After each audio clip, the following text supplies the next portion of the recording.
আসসালামু আলাইকুম। শুভ সন্ধ্যা প্রিয় বিনিয়োগকারী ভাই বোনেরা। আশা করি সকলেই শারীরিকভাবে সুস্থ আছেন এবং ভালো আছেন। আমরা বেশ কয়েকদিন ধরে আমি আমার এই চ্যানেলের মাধ্যমে আলোচনা নিয়ে আপনাদেরকে বারবার বলে আসছিলাম যে আমরা ইন্ডেক্সের চার্টটাকে সেইভাবে ফোকাস না করে আমাদের হাতে থাকা স্টক এবং আমরা যারা নতুন করে স্টক বাই করছি যেন আমরা মার্কেট পরিস্থিতি যেরকমই থাকুক না কেন যেন অন্তত একটা প্রফিট নিতে পারি পবিত্র ঈদুল ফিতরকে সামনে রেখে সেই দিকটা আপনাদেরকে বারবার ফোকাস করতে বলছিলাম। তো আজকেও দেখেছেন যে মার্কেটের মানে বিভিন্ন সময় বিভিন্ন ধরনের রঙে ঢঙে আহ, সময়টা পার করতে আমরা অধিকাংশ সময় দেখেছি গেইন ছিল, বাট শেষ পর্যন্ত মার্কেট আজকেও শেষে এসে খেই হারিয়ে ফেলে এবং সেই জায়গাতে রেড ক্যান্ডেল দিয়ে 19 পয়েন্ট ডাউনে এসে মার্কেট 5,570 এই জায়গাটাতে ডাউন ট্রেন্ড করে। আপ ট্রেন্ডের স্টকের সংখ্যা ছিল 132টি, ডাউন ট্রেন্ড ছিল 237টি। হিউজ নাম্বার অফ স্টক আজকে ডাউন ট্রেন্ডে ছিল, আনচেঞ্জড অবস্থাতে ছিল 27টি স্টক। বাট মার্কেটের এই পরিস্থিতিতে আমরা বে- একটা ভালো দিক আপনাদেরকে বলতে পারি এবং আলোচনার শুরুতে আপনাদেরকে বলবো যে অবশ্যই আপনারা আলোচনাটা শুরু থেকে শেষ পর্যন্ত দেখবেন, কারণ বিশেষ কিছু বার্তা রয়েছে আজকে আর ইন্ডেক্সের। সেই বার্তাগুলো আপনারা অবশ্যই আহ, যদি স্কিপ করে যান তাহলে সেটি জানতে পারবেন না। সেই জন্য আমি আপনাদেরকে বেশ কয়েকটি স্টকের নিউজ আছে যেগুলো আপনার আহ, লেনদেনে ভালো প্রাইস অ্যাকশন করেছে, কিন্তু যে ধরনের সত্ত্ব দিয়ে মার্কেটে এসেছিল সেই সত্ত্বগুলো তারা পূরণ করতে পারেনি। এছাড়াও কিছু কোম্পানির মূলধন গ্রহণের জন্য আহ, একটা অনুমোদন এসেছে security house, Bangladesh security exchange commission BSEC থেকে। তো সেই বিষয়গুলো আমরা আপনাদেরকে জানাবো। সুতরাং শুরু থেকে শেষ পর্যন্ত আপনারা অবশ্যই অবশ্যই আলোচনাটি শুনবেন। আমরা যেই কথাটা বলতে চাচ্ছিলাম যে মার্কেটের সব থেকে ভালো যে দিকটি আপনি দেখেন যে গত কয়েকদিন ধরে মার্কেটের যখন গত রবিবার থেকে আমি যদি বলি এই রবিবার থেকেই লেনদেনের একটা ধারাবাহিকতা, লেনদেনের যে ধারাবাহিকতা সেই জায়গাটা মার্কেট ভালোভাবেই আহ, নিয়ন্ত্রণে আছে। অর্থাৎ আমরা গত দিনে দেখেছি 1257 কোটি টাকার লেনদেন হয়েছে, অর্থাৎ আজকে সেখানে 1222 কোটি, অর্থাৎ 35 কোটি টাকার লেনদেন কিন্তু কম হয়েছে। খুব বেশি লেনদেন কিন্তু কম হয়নি। এইটা মূলত মার্কেটটাকে মজবুত করে যে সামনের দিকে একটা টেকসই মুভমেন্ট আমি যেটি বলি সেই জায়গাটা ইঙ্গিত দেয়। তো আশা করছি যে মার্কেটের এই জায়গাগুলোতে অবশ্যই আপনারা নজর রাখবেন এবং ইন্ডেক্সটাকে ফোকাস না করে আমরা যাতে স্টকে ফোকাস করতে পারি এবং স্টক থেকে যেন প্রফিট নিতে পারি সেটা অবশ্যই আপনারা মাথায় রাখবেন। এছাড়াও মার্কেটে বিভিন্ন সময় আপনারা দেখেছেন যে বিভিন্ন নিউজের কারণেও আজকে মার্কেটে আমরা যেহেতু বেশ কিছু গ্রুপের সাথে থাকি, আমাদের নিজেদেরও ব্যক্তিগত যে গ্রুপ রয়েছে, সিনিয়র ভাইদের যারা আরো অনেক দূর থেকে বিজনেসে রয়েছেন তাদের অনেক বড় বড় গ্রুপ রয়েছে, সেখানে আমরা দেখেছি যে বিভিন্ন সময়ে বিভিন্ন নিউজের কারণে বিশেষ করে মন্ত্রিসভার এই শপথ নিয়ে যখন আমরা দেখলাম যে একটা সময় জামাত অংশগ্রহণ করবে না, তখন মার্কেটের ঠিক সাথে সাথে বেশ যে হাইটে ছিল 5,643, সেই জায়গা থেকে মার্কেট ডাউনে চলে আসে এবং পরে আবার হা ভোটের ব্যাপারে যখনই হলো, মানে বিভিন্ন ইস্যুকে কেন্দ্র করে মার্কেটটাকে আসলে বিনিয়োগকারীদেরকে ধোঁকায় ফেলেছে এবং গণভোটের ফলাফল বাতিল চেয়ে যখন হাইকোর্টে রিট হলো, আহ, তখন কিন্তু আমরা আহ, শুনতে পেলাম যে রিট হচ্ছে বা এই ধরনের কিছু হচ্ছে, তখন কিন্তু মার্কেটটাকে একেবারে ডাউন নিয়ে আসার চেষ্টা হইতো। তো এই জায়গাতে আহ, বেশ কিছু ইস্যু কাজ করছে, তো যার কারণে আমরা স্টকের দিকটাকে খুব বেশি করে ফোকাস করব। অনেকেই বাই করে ফেলেন, হঠাৎ বাই করে ফেলেন, যেটি কিন্তু সেটি কিন্তু আপনার পোর্টফোলিওর জন্য কখনোই মঙ্গলজনক হবে না। আমরা আমাদের আলোচনার যে গত দিনে আমাদের এই দেখেন কে অ্যান্ড কিউ, দেখেন মার্কেট পরিস্থিতি যেদিকেই থাকুক না কেন আমাদের আলোচনার স্টক এবং এসিআই দেখেন আলহামদুলিল্লাহ ভালো প্রাইস অ্যাকশন করেছে। তো এই জিনিসটাই আমরা আপনাদেরকে বোঝানোর চেষ্টা করি যে মার্কেট পরিস্থিতি যেদিকেই থাকুক না কেন আমরা যেন প্রফিট নিতে পারি সেই জায়গাটাতে আমরা ফোকাস করব। আর সেক্টর বাই বলি, সেখানে ইন্স্যুরেন্স, টেক্সটাইল, ব্যাংক এবং mutual sector, mutual funds huge correction হয়েছে, যার ফলটা আমরা হাতে হাতেই পেয়েছি। দিন শেষে মার্কেটের নেগেটিভ ভাবে শেষ করা। তবে আবারও মার্কেট শীঘ্রই ঘুরে যাবে, সেটি আমরা আপনাদের সাথে চার্ট নিয়ে যখন বিস্তারিত আলোচনা করব, তো সেই চার্টে গিয়ে আপনাদের সাথে একটু দেখি যে আসলে ইন্ডেক্স কি ধরনের মুভমেন্ট বা ডাউন ট্রেন্ড ক্রিয়েট চেষ্টা করছে। গত দিনের যে সাপোর্টের কথা বলছিলাম, যে এই জায়গাতে মার্কেটের আজকে দেখেন যে মার্কেটের ডাউন ট্রেন্ড ছিল 5,569, অর্থাৎ 1 পয়েন্ট উপরে এসে কভার করছে। আমরা আপনাদেরকে বলেছিলাম যে এই জায়গাটাতে অর্থাৎ 5,535 এই জায়গাতে মার্কেটের একটা ভালো সাপোর্ট রয়েছে, তো সেই সাপোর্টটা মার্কেট অবশ্যই রেসপেক্ট করবে। এবং আরএসআই যে জায়গাতে ছিল, এবং সেই আরএসআইটাও খুব বেশি যে কারেকশন হয়েছে তা কিন্তু না। আপনি যদি দেখেন সেই আরএসআইটাও কিন্তু খুব বেশি কারেকশন হয়নি, বাট হিস্টোগ্রামের বার বা এমএসিডি পার্টটা ধূসর হয়েছে, বাট এমএসিডিতে অরেঞ্জ এবং ব্লু রেখার যে ব্যাপারটা, সেটা কিন্তু খুব চমৎকারভাবে এখনো এখনো বেশ উপর অবস্থান করছে। এবং মার্কেটের যে জায়গাটা আপনি দেখতে পাচ্ছেন, অর্থাৎ মুভিং অ্যাভারেজ এবং মার্কেটের ইন্ডেক্সের যে ভ্যালু, সেখানে কিন্তু বিস্তর রয়েছে, প্রায় 270 পয়েন্টের মতো একটা রয়েছে, বাধা রয়েছে। তো এই জায়গাটাতে আসলে মার্কেট যে আরো দুই একটা কারেকশন বা খুব দ্রুতই যে ইসে চলে যাবে, ডাউন ট্রেন্ডে চলে যাবে বা সিগন্যাল চেঞ্জ করে চলে আসবে, ব্যাপারটা কিন্তু এরকম না। এখানে একটু সময় নিবে। তো আমরা আশা করছি 5,535 এই জায়গাটা থেকে মার্কেট ঘুরে যাবে। এবং আগামী দিন, যেহেতু আমরা এই সপ্তাহের শেষের দিকে চলে আসছি, বুধ এবং বৃহস্পতি আর 2 কার্যদিবস লেনদেন রয়েছে, সেখানে আমরা মার্কেটটাকে অবশ্যই পজিটিভ জায়গা দেখবো ইনশাল্লাহ। তো যাদের হাতে যে স্টকগুলো রয়েছে, অবশ্যই আপনারা খুব সতর্কতার সাথে বাই সেল করবেন। এবং বাই করার আগে আমি বলবো যে আপনার স্টকটা যেন সামনের দিনে মার্কেট পরিস্থিতি যেদিকেই থাকুক না কেন, প্রফিটের একটা ব্যবস্থা করে দেয়, সেই দিকটা আপনারা খুব লক্ষ্য রাখবেন। আমরা এশিয়াটিক ল্যাব নিয়ে, আপনার এশিয়াটিক ল্যাবরেটরিজ এই স্টকটি নিয়ে আপনাদের কথা বলবো। এই জায়গাতে দেখতে পাচ্ছি যে এশিয়াটিক ল্যাবরেটরিজ আচ্ছা, আইপিওর মাধ্যমে যে টাকাটি নিয়েছিল, সেই টাকা আসলে যেই খাতে ব্যয় করার কথা সেখানে ব্যয় হয়নি। তারা উচ্চাভিলাষী একটা স্বপ্ন বা উচ্চাভিলাষী মানে আশা বাস্তবায়নের জন্যই আর কি তারা টাকাটা অন্য খাতে ব্যয় করেছে, বিল্ডিং নির্মাণে। তো সেই জায়গাতে একটা ইনকোয়ারি এসেছে। তো এই ইনকোয়ারিতে আমরা ডাউন ট্রেন্ডের একটা সম্ভাবনা বা যেটি হয়ে থাকে আমাদের দেশে, তো সেখানে 64 এই জায়গাতে আমরা স্টকটি স্বাভাবিক ডাউন ট্রেন্ড একটা দেখতে পাবো। বাট আমাদের মার্কেটে যেটা হয়, হিতে বিপরীতও ঘটে থাকে। সুতরাং এই বিষয়টা মাথায় রাখলে আপনাদের হয়তো ডাউন ট্রেন্ডে অবশ্যই স্টক থেকে বের হয়ে যাওয়ার একটা সুযোগ থাকবে। অনেকেই নিউজটা জানতে পারবেন না, তো যার কারণে আমরা আপনাদেরকে এটি জানিয়ে দিলাম। আর আরএসআই অনেক বেড়ে গিয়েছে, বেশ আগেই বলেছিলাম। তো সেই জায়গাতে আরএসআই কারেকশনে চলে আসে, হিস্টোগ্রামের বার ক্রমান্বয়ে ধূসর হয়েছে। এই যে দুইটা ক্যান্ডেল, সবুজ ক্যান্ডেল দিয়েছেন, সেই ক্যান্ডেলগুলো তো এইখান থেকেই মূলত সে যে এটা করছে, যে ডাউন ট্রেন্ডে যাওয়ার জন্য যে ধরনের ইঙ্গিত দেয়া, সেটা কিন্তু সে এইখান থেকেই শুরু করেছে। তো প্রত্যেকটা মানে দুর্বল ক্যান্ডেল করেও কিন্তু সে প্রাইস অ্যাকশন টেনে নেওয়ার চেষ্টা করছে, এবং এখানেও ডাউন মানে খুব দুর্বল একটি ক্যান্ডেল, এবং এখানেও ক্যান্ডেল ক্রিয়েট করে। আশা করছি যে এই 64-62 এই জায়গাটাতে স্টকটি স্বাভাবিক একটা ডাউন ট্রেন্ডে আরএসআই কারেকশনে নিয়ে আসবে। তো আশা করি আপনারা এই বিষয়টা মাথায় রেখেই স্টকগুলো বাই করবেন। প্রিয় বিনিয়োগকারী ভাই বোনেরা, আপনারা সকলেই জানেন যে আমরা আপনাদের সাথে 3টি স্টকের সমন্বয়ে একটা ওয়াচ লিস্ট সরবরাহ করছি মার্কেট চলাকালীন সময়ে, এবং সেই ওয়াচ লিস্টে আপনাদেরকে বাই সেলে সহযোগিতা করছি আমরা। পাশাপাশি আপনাদের বর্তমান পোর্টফোলিওতে যে স্টকগুলো রয়েছে, সেই স্টকগুলোতে আমরা আপনাদের বাই সেলে সহযোগিতা করছি।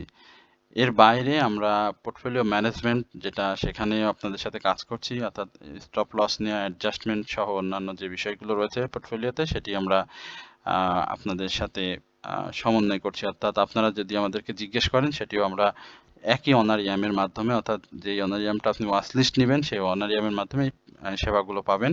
পাশাপাশি ব্যক্তিগতভাবে আমরা হোয়াটসঅ্যাপে আপনাদের মার্কেটের গুরুত্বপূর্ণ নিউজ যেগুলো থাকে, সেই নিউজগুলো আপনাদেরকে এককভাবে দিয়ে দেওয়ার চেষ্টা করি। আপনারা যারা এখন পর্যন্ত আমাদের সাথে সম্পৃক্ত হননি, আমি বলবো অবশ্যই আপনারা 1 মাস মেয়াদী অনারিয়ামের মাধ্যমে আমাদের যে সেবাটি রয়েছে, সেটি পেতে পারেন বা নিতে পারেন। এটি নিলে আপনাদের পোর্টফোলিওর অবস্থা আশা করি একটু হলেও পূর্বের তুলনায় ভালো হবে। মার্কেট পরিস্থিতি যেদিকেই থাকুক না কেন আমরা চেষ্টা করি আপনাদেরকে একটা প্রফিট যেন আমরা দিতে পারি। এছাড়াও ফেক আপট্রেন্ড থেকে বাই করা থেকে বিরত থাকা, মার্কেট পরিস্থিতি কোন দিকে যেতে পারে যেটি অনেক সাধারণ বিনিয়োগকারীরা শুরু থেকেই ভুল করে ফেলেন বা বুঝতে একটু অসুবিধা হয়।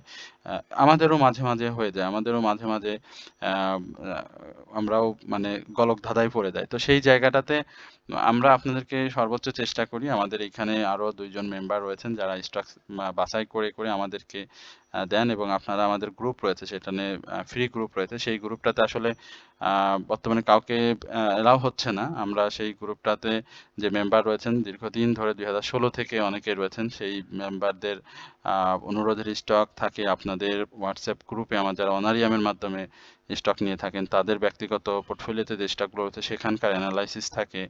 পাশাপাশি আমার ইউটিউব চ্যানেলের যে আলোচনা রাখে সেখান থেকেও আমরা স্টক নিয়ে নিয়ে আপনাদের সাথে আলোচনা সামিল হই। তো আশা করি আপনারা এই বিষয়টি অনেক ভালোভাবে বুঝতে পেরেছেন বা জানতে পেরেছেন।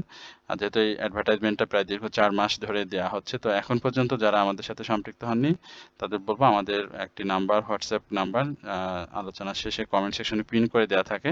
আমি তারপরও আপনাদের একবার মুখে বলে দিই, 01768 583897 এই নাম্বারটিতে যোগাযোগ করলে আপনারা এ ব্যাপারে আরো বিস্তারিত জানতে পারবেন। আরেকটি গুরুত্বপূর্ণ মেসেজ, আমি গতকালকেও জিনিসটা খুব সুন্দরভাবে মার্ক করেছি এবং আজকেও মার্ক করেছি ব্যাপারটা, কারণ গত 2 দিন মার্কেটের আজকে এবং গতকালকে মার্কেট যেহেতু রেড ক্যান্ডেল দিয়ে শেষ করেছে, যার কারণে আমার পেইড মেম্বারদের একটু হলেও মনে অসন্তুষ্টি কাজ করেছে, এটি নিঃসন্দেহে বলা যায়। যেটা হয়েছে সেটা হলো যে আপনারা অনেকেই আমাকে 1টার পরে, অর্থাৎ মানে নামাজের যে সময়টুকু, অর্থাৎ 1:30 বাজে যে জামাত হয় আমাদের জোহরে, সেই জামাতে অনেকেই মেসেজ করেন বা জামাতের টাইমটাতে মেসেজ করে থাকেন। 20 থেকেই আসলে অজু করে বা মসজিদে যাওয়া বা নামাজ পড়া, এটা আমি বলতে চাই না, তারপরেও বললাম যাতে আপনাদের একটু বুঝতে সুবিধা হয়। আমি এই আমার এই কথাটা বলার জন্য দুঃখিত। মানে এই সময়টা আসলে মানে মসজিদ থেকে আসতে মানে 1:45 বেজে যায় বা এই সময়টা হয়ে যায়। তো যার কারণে আপনাদের এই সময়টুকু মেসেজটা আমরা অ্যান্সার করতে পারি না। আমি ব্যক্তিগতভাবে যেহেতু আমি উত্তর দিই, তো সেটা একটু দিতে বিলম্ব হয়। তো এটা একটু ক্ষমাসুন্দর দৃষ্টিতে দেখবেন। আমি সবিনয়ে আপনাদেরকে অনুরোধ করব যে এটা আসলে শুধুমাত্র মানে ইবাদতের কারণেই আসলে এটা হয়ে থাকে, এর বাইরে না। এই সময়টুকু আপনারা যতই চেষ্টা করেন হয়তো আমি আপনাদেরকে এভাবে করতে পারবো না। তো অবশ্যই আপনাদের কাছে বলবো যে এটি আমাদের, আপনারা অবশ্যই ক্ষমাসুন্দর দৃষ্টিতে দেখবেন। এরপরে আমরা হাক্কানি পাল্প নিয়ে কথা বলবো। হাক্কানি পাল্প দেখি, হাক্কানি পাল্প চমৎকার ভাবে রয়েছে, এখান থেকে ব্রেকআউট করা দরকার, কিন্তু ক্যান্ডেল যেটা করেছে সেই জায়গাটা আসলে না, তবে ভলিউম ইনক্রিজ হয়েছে 77। এই জায়গাটাতে আমরা অবশ্যই হাক্কানি পাল্পকে দেখতে পাবো। ছোট কারেকশন, যেটা বারবারই বলছিলাম যে 81-এ হাক্কানি পাল্পের নেক্সট হবে, তো সেই জায়গাটা তৈরি হতে একটু সময় নিচ্ছে। বাট ভলিউম, আরএসআই, অন্যান্য যে কোনো বিষয় যদি বলি সেখানে কিন্তু হাক্কানি পালের একটা চমৎকার অবস্থান রয়েছে। সুতরাং আপনারা হাক্কানি পাল্পে যারা রয়েছেন, বিশেষ করে আমি জানি 70 বা 69 এই লেভেলে হাক্কানি পাল্পে বেশ বিনিয়োগকারী আটকা আছেন। তো এই জায়গাটাতে 77, 74 তো বারবারই বলছি, সেটা ব্রেকআউট 77 থেকে 81 এই লেভেলটাতে আমরা মার্কেট পরিস্থিতির বিবেচনায় স্বাভাবিক থাকা মাত্রই আমরা এই জায়গা থেকে প্রফিট পেয়ে যাবো। খুব দ্রুত সময়ে ইনশাল্লাহ পাবো। আশা করি আপনারা এই জায়গাটাতে একটু ধৈর্য ধরবেন। আর পরে আমরা আজকে মার্কেটের ব্যাপারে বলি একটু, যে আজকে ইন্ডেক্সকে এই নেগেটিভ রাখার পিছনে কোন ব্যাংকগুলো বা কোন সেক্টরের সব থেকে বেশি অবদান ছিল। সেখানে ব্যাংকিং সেক্টরের আজকে মার্কেটের মানে বিশাল অবদান ছিল। আপনারা মানে যেন অবাক হয়ে যাবেন যে কেন মার্কেটের এই ডাউন ট্রেন্ডটা থাকবে না। আজকে ইসলামী ব্যাংক এবং পূবালী ব্যাংক, অর্থাৎ আমাদের মার্কেটের যে ডাউন ট্রেন্ড হয়েছে সেই ইন্ডেক্সের চেঞ্জ যেন না হয় বা ডাউন ট্রেন্ডে যেতে হয়, সেই জায়গাতে ইসলামী bank, Pubali bank, square Pharma, এরপরে ইউসিবি, মেঘনা পেট্রোলিয়াম, ব্র্যাক ব্যাংক, আল বারাকা, ব্যাট বিসি, এরা যথেষ্ট বড় ভূমিকা পালন করে এবং একা বড় ভূমিকা পালন করে আপনার ইসলামী ব্যাংক। তো সেই জায়গায় ইসলামী ব্যাংকের প্রায় 5%, -5 ইসলামী ব্যাংক একাই করেছে। পূবালী ব্যাংক 2% করেছে। ইউসিবি ব্যাংক করেছে 3%। তো সবকিছু মিলিয়ে মূলত ব্যাংকিং ব্যাংকিং সেক্টরটাই মূলত আজকে ইন্ডেক্সটাকে ডাউনে নিয়ে এসেছে। তো সেই জায়গায় ইসলামী ব্যাংকের একটা বড় ভূমিকা ছিল, ইসলামী পূবালী এবং ইউসিবি ব্যাংক এবং অন্যান্য ব্যাংকের এর সঙ্গে সমন্বয় ছিল। তো আশা করি এটা তাদের যে ম্যানেজমেন্ট, সেই ম্যানেজমেন্টটা প্রাইস ম্যানেজমেন্টে সহ তারপরে আরএসআই বৃদ্ধি বা কারেকশন যেটি বলি সেটা হচ্ছে। আর এবং রাজনৈতিক তো কিছু বিষয় রয়েছে, সেটি আপনারাও জানেন। তো সেটা কেটে গেলে অবশ্যই আবারও মার্কেট তার জায়গায় ফিরে আসবে। এরপরে আমরা আপনাদের পুঁজিবাজারে তালিকাভুক্ত পাওয়ার গ্রিড বাংলাদেশ পিএলসি যেটি রয়েছে সেটার একটা মূলধন সংগ্রহের জন্য একটা আবেদন ছিল বিএসসিতে এবং সেটা অনুমোদন হয়েছে এবং কোম্পানিটি 132,42,94,764টি প্রেফারেন্স শেয়ার ইস্যু করবে এবং এই প্রেফারেন্স শেয়ার ইস্যুর মাধ্যমে তারা 1,324 কোটি 29,47,640 টাকা সংগ্রহ করবে এবং পাওয়ার গ্রিড বিদ্যুৎ জ্বালানি মন্ত্রণালয়ের অন্তর্ভুক্ত, আপনারা সেটাও জানেন এবং সেটা তারা মন্ত্রণালয়ের পক্ষেই তারা শেয়ার ইস্যু করবে। তো আশা করা যায় যে এই জায়গাটাতে বিডি ব্যাপারটা কিভাবে বিডিওএল মানে পাওয়ার গ্রিড বাংলাদেশ পিএলসির ব্যাপারে কি সিদ্ধান্ত নেবে সেটা আপনারা অবশ্যই বুঝতে পারছেন। আমরা অ্যাপেক্স স্পিনিং নিয়ে কথা বলতে চাই। অ্যাপেক্স স্পিনিংটা আপনাদের অনেক বেশি জিজ্ঞাসা ছিল অ্যাপেক্স স্পিনিং, সেই জায়গাতে আমি বলবো যে অ্যাপেক্স স্পিনিং এর কারেকশনটা চলছে এবং আজকে 213 এই জায়গা থেকে শেষ করেছে। ছোট কারেকশন চলছে, বাট আমার কাছে ছোট কারেকশনের থেকে বড় কারেকশন হয়ে গেলে সেটা ভালো লাগে।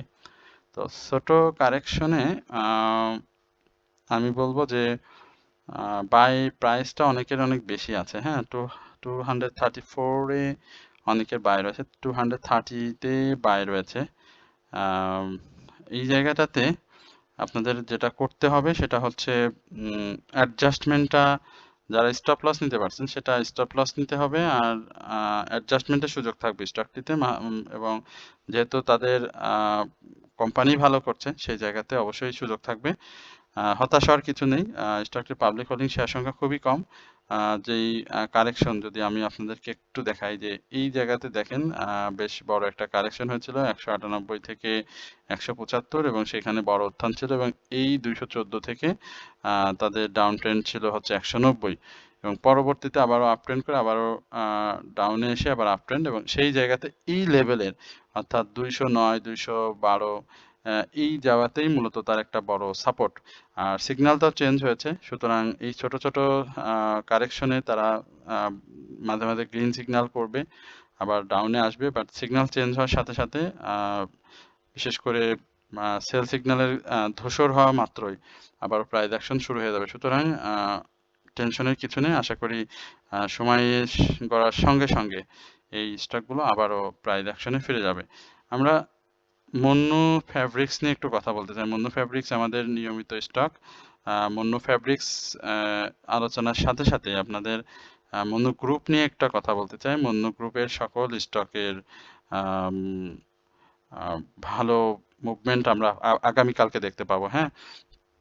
আমি এই আলোচনায় Monno fabrics, Monno ceramic, Monno agro নিয়ে বলি।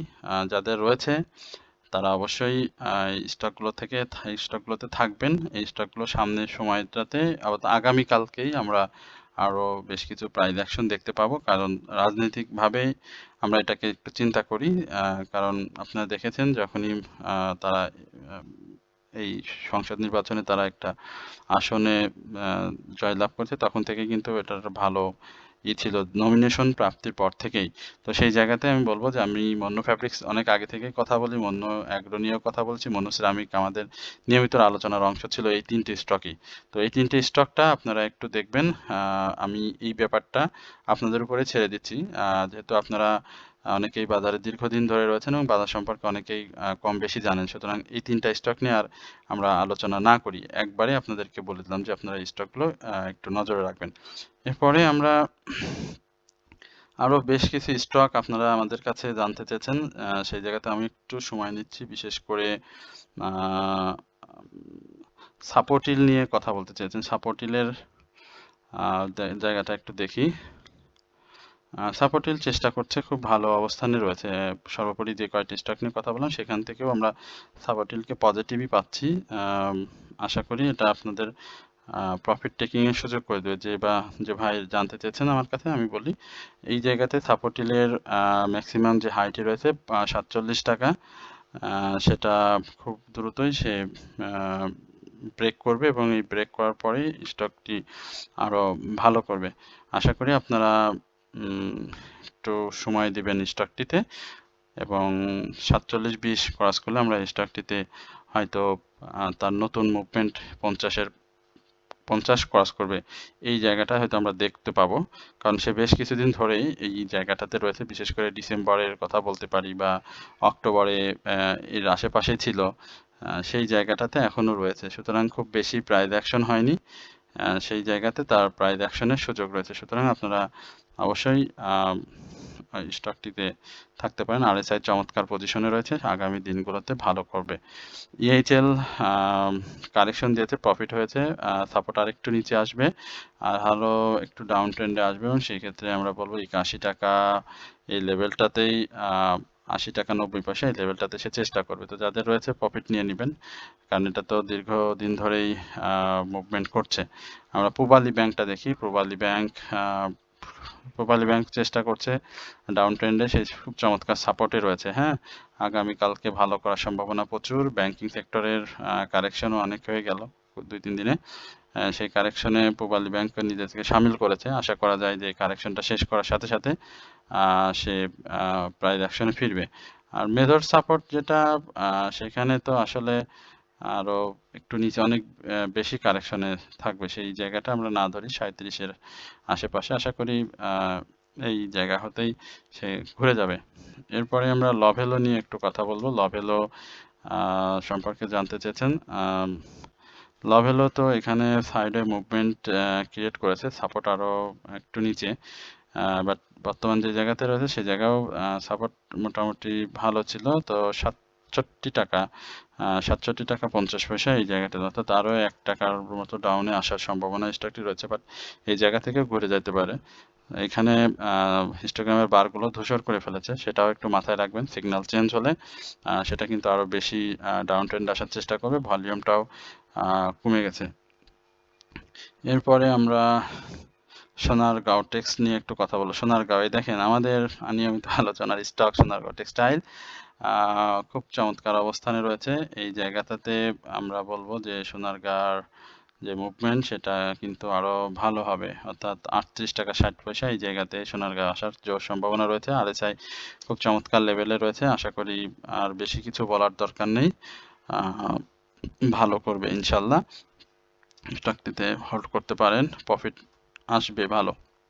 হ্যাঁ, প্রফিট টেকও করবেন, কারণ প্রফিটের জায়গা কিন্তু সে অনেক আগেই তৈরি করেছে। সুতরাং প্রফিটে যারা থাকবেন তারা প্রফিট নেবেন। আরডি ফুড নিয়ে সর্বশেষ আলোচনা করবে, আজকের আলোচনা শেষ করবো। আমরা আরডি ফুডটা একটু দেখি। আরডি ফুডের মুভমেন্ট আসলে কন্টিনিউ হচ্ছে না। এই যে 20 টাকার যে জোনটা, এটা ভেঙে 21 টাকা বা 22 টাকার এই লেভেলটাকে ব্রেক করতে পারলে একটা ভালো মুভমেন্ট আমরা পেয়ে যেতাম এবং সেই জায়গাতে আমরা এর আগেও আপনাদেরকে বলেছিলাম 22 টাকা 90 পয়সায় একটা প্রফিট টেকিং জোন হবে, কিন্তু সে সেটা করতে পারছে না, যার কারণে আমরা বলতে বাধ্য হচ্ছি যে আবারও সে আবার ডাউন ট্রেন্ডে আসার একটা পায়তারা করছে। তো সেক্টর মুভমেন্টটা খুব জরুরি। ইন্ডেক্সের কারেকশনের সাথে সাথে মানে তারাও শুয়ে পড়তেছে। তো 20 টাকা 60 পয়সা এই জায়গাতে আসার একটা চান্স রয়েছে। সুতরাং অবশ্যই আপনারা এই জিনিসগুলো মাথায় রাখবেন। আশা করি আপনাদের ভালো হবে। আর কিছু নিউজ ছিল, সেই নিউজগুলো আসলে আর শেয়ার করছি না। আমি সবার প্রতি উদাত্ত আহ্বান জানাবো, বিনীতভাবে অনুরোধ করব, সদয় অনুরোধ করব যে আপনারা অবশ্যই আমাদের চ্যানেলটি সাবস্ক্রাইব করবেন এবং আপনাদের যদি কোনো স্টক সম্পর্কে জিজ্ঞাসা থাকে সেটি অবশ্যই কমেন্ট সেকশনে লিখে আমাদেরকে জানাবেন। সকলেই ভালো থাকবেন, সুস্থ থাকবেন, এই প্রত্যাশায় আজকের আলোচনা এখানে শেষ করছি। আসসালামু আলাইকুম ওয়া রাহমাতুল্লাহি ওয়া বারাকাতুহু।